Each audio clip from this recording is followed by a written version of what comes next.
گرامی، ایسی عظیم رات اللہ نے عظیم مہینہ اور ایسی عظیم رات ہمیں عطا فرمائی ہے.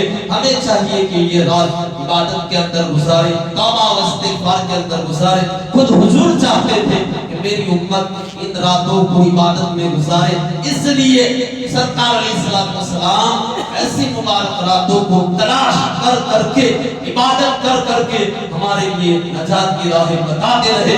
لہذا ہم پر لازم ہے کہ ایسی مقدس رات کو ہم عبادت الہی میں گزارے، نوافل میں گزارے، اشک ندامت بہاتے ہوئے گزارے، توبہ و استغفار کرتے ہوئے ہم اس رات کو گزارے. 13 تاریخ جمعرات کو شب برات ہے، تو آپ حضرات ضرور اس رات میں عبادت کریں، تشریف لائے. انشاءاللہ ہر سال کی طرح جو اس کے پروگرامز ہے، تقریر، مختصر دعا، ذکر